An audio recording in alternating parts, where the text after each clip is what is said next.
ఈవిడ చీపుర కోసము కట్ చేస్తుంది. అమ్మ మీ పేరేంది? ఉప్పర్ సాయవా. ఏం చేస్తారమ్మా? చీపుర్లకా? ఎన్నాళ్ళ నుంచి చేస్తారు ఈ వ్యాపారం? ఇక అప్పటి నుంచి చిన్నప్పటి నుంచి మేము చేసుకుంటాం.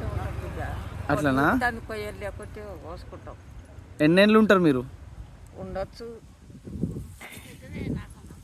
అట్లనా? ఉండొచ్చు. వందుంటావా? అబ్బా నైస్. అట్లా వాళ్ళు చీపుర్లు అవి తీసుకొని ఇట్లా కట్టలు కట్టి మార్కెట్లో అమ్మడం కానీ వాళ్ళు లేకపోతే వాళ్ళ సెల్ఫ్ యూస్ కోసం యూజ్ చేస్తుంటారు. అమ్మ మీ పేరేంది? నా పేరు సాయవనేనా? మీ ఇద్దరు పేరు సాయవనేనా? అక్క చెల్లెలు ఏంది మీ ఇద్దరు? మా అక్కల్లో యారాల. మీ అక్కలు ఆడారా? మీరు ఎప్పటి నుంచి చేస్తారు ఇది? వచ్చినాం బిడ్డ అంటే. అట్లనా? మస్తు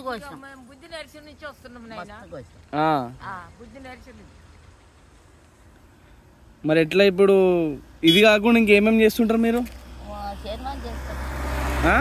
నడవసాత కాదు కానీ ఉన్న షేర్వాణి అంతా చేస్తాం. అట్లనా? చెట్టు కలుచుడు, గబోరి బీకిస్తాము,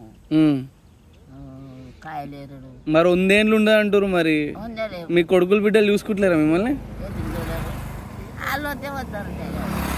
అట్లనా? అప్పట్లో ఏం తింటుండే మరి ఇంత గట్టిగా ఉన్నారు? మస్తుగా తిన్నాం. ఇవి గట్క,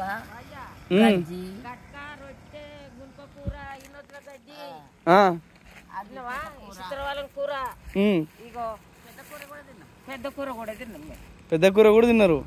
అందుకోసమే ఇంత గట్టిగా ఉన్నారు. అట్లనా? అందుకోసమే ఇంత గట్టిగా ఉన్నారు 100 ఏళ్ళైనా. ఇక గట్టిగానో పచ్చిగానో ఇవరి దాకా బతికిన బిడ్డ. ఇక బతికేది చాలా. ఇక అటు పోయింది నిమ్మలం. అంతే అంటారు.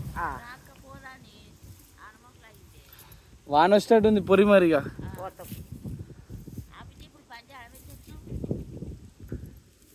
ఎటు పోతావు?